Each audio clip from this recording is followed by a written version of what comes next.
नमस्कार दोस्तों।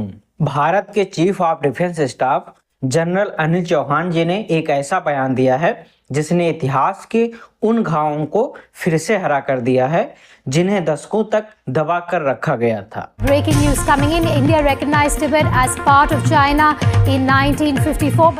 So independent India was keen to build good relationship with China. क्या आप जानते हैं कि भारत और चीन के बीच की हजारों किलोमीटर की लंबी सीमा असल में कभी भारत चीन की सीमा थी ही नहीं। आज जहां हमारे वीर जवान हाड़ कपा देने वाली ठंड में गलवान और तवांग की रक्षा करते हैं, उस सरहद की नींव एक ऐसी ऐतिहासिक भूल पर टिकी है जिसे आज भारत के चीफ ऑफ डिफेंस स्टाफ ने एक ही वाक्य में बयां किया है। उन्होंने कहा कि हमने तिब्बत के रूप में अपना बफर स्टेट खो दिया। लेकिन सवाल सिर्फ एक बयान का नहीं है, सवाल उन गलतियों का है जिन्होंने भारत के माथे पर 1962 का जख्म दिया। क्या नेहरू ने वाकई तिब्बत को चीन को गिफ्ट कर दिया था? कैसे एक शांति समझौते ने चीन की सेना को सीधे हमारे घरों के दरवाजे तक पहुंचा दिया? और सबसे बड़ी बात, अगर आज तिब्बत आजाद होता तो क्या भारत को अपनी रक्षा के लिए हर साल लाखों करोड़ रुपए खर्च करने पड़ते? आज के इस वीडियो में हम कूटनीति की उन बंद फाइलों को खोलेंगे जिन्हें दशकों तक दबा कर रखा गया। यह सिर्फ इतिहास नहीं है, यह भारत की जल सुरक्षा, सीमा सुरक्षा और हमारे भविष्य की कहानी है। आज आप वो जानेंगे जो शायद आपको स्कूल की किताबों ने कभी नहीं बताया। जियोपॉलिटिक्स में एक शब्द का बहुत इस्तेमाल होता है जिसे बफर स्टेट कहा जाता है। इसे आप ऐसे समझिए कि यह दो बड़े शिकारियों के बीच का वो तटस्थ इलाका होता है जो उन्हें सीधे टकराने से रोकता है। सदियों से तिब्बत भारत के लिए वही सुरक्षा कवच था। हिमालय की वो दुर्गम ऊंचाइयां और तिब्बत का विशाल पठार एक अभेद्य किले की तरह था। तब भारत को उत्तरी सीमा पर फौज तैनात करने की खास जरूरत नहीं पड़ती थी क्योंकि चीन हमसे हजारों मील दूर था। लेकिन जब 1950 में माओ जेडोंग की पीपुल्स लिबरेशन आर्मी यानी कि पीएलए ने तिब्बत में कदम रखा तो माओ की लाल सेना ने तिब्बत पर कब्जा करना शुरू कर दिया। उस वक्त भारत ने कड़ा विरोध नहीं किया।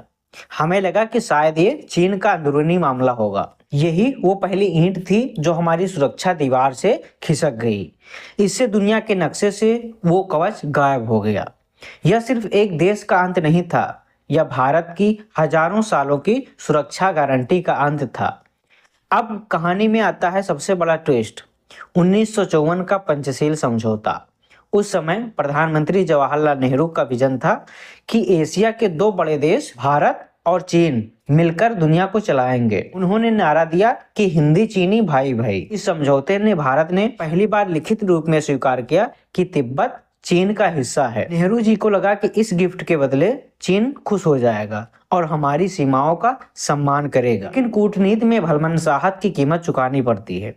हमने अपनी वो सुरक्षा दीवार यानी तिब्बत को हमेशा के लिए खो दिया और चीन हमारे दरवाजे पर, हमारी सीमा पर आकर खड़ा हो गया। भारत के सीडीएस जनरल चौहान जी ने जिस गिफ्ट की बात की है उसका असली मतलब यहीं छिपा हुआ है। जब चीन ने तिब्बत को निगला तो भारत के नीति निर्माताओं को लगा कि शायद हम चीन के साथ दोस्ती करके इस खतरे को टाल सकते हैं। लेकिन इतिहास गवाह है कि जब दो शक्तियां सीधे तौर पर एक दूसरे की सीमाओं से सट जाती हैं तो शांति केवल एक भ्रम बन जाती है। चीन की विस्तारवादी भूख ने हमें हमारे घर के पिछवाड़े में असुरक्षित कर दिया। 1954 में जब हमने पंचशील समझौते पर हस्ताक्षर किए तो हमने अनजाने में चीन को वो कानूनी वैधता दे दी जिसकी उसे तलाश थी। हमने दुनिया को बताया कि तिब्बत चीन का है और हम इसको मान्यता देते हैं। साथ में चीन ने दुनिया को बताया कि अब भारत की सीमाएं हमारी जद में हैं, हमारे संपर्क में हैं। अक्सर सवाल उठता है कि नेहरू जी ने ऐसा क्यों किया?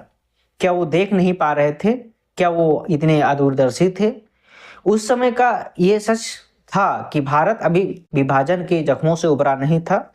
हमारी अर्थव्यवस्था कमजोर थी और हम एक और युद्ध नहीं चाहते थे। नेहरू जी ने एक कैलकुलेटेड रिस्क लिया। उन्हें लगा कि अगर हम चीन को तिब्बत दे देते हैं तो चीन भारत का सदाबहार दोस्त बन जाएगा।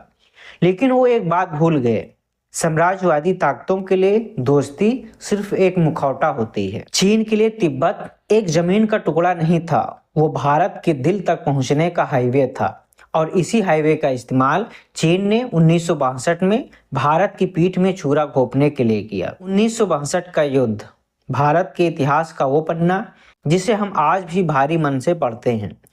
लेकिन क्या आप जानते हैं कि इस युद्ध की पटकथा लद्दाख या अरुणाचल में नहीं बल्कि लहासा की गलियों में लिखी गई थी। 1959 में जब चीन ने तिब्बती संस्कृति और धर्म को कुचलना शुरू किया तो उनके आध्यात्मिक गुरु दलाई लामा अपनी जान बचाकर भारत आए। भारत ने उन्हें शरण दिया। चीन के लिए आग में घी जैसा था। माओ को लगा कि भारत तिब्बत में विद्रोह भड़का रहा है। चीन के लिए यह सिर्फ एक धार्मिक नेता को पनाह देना नहीं था बल्कि उसके अहंकार पर सीधी चोट थी। माओ जेडोंग को डर था कि जब तक भारत में तिब्बती सरकार और दलाई लामा मौजूद हैं, तिब्बत पर उसका कब्जा कभी सुरक्षित नहीं होगा। इसी डर और असुरक्षा के बीच चीन ने गुपचुप तरीके से अक्साई चीन के रास्ते पर एक हाईवे बना लिया जिसका नाम G219 हाईवे था।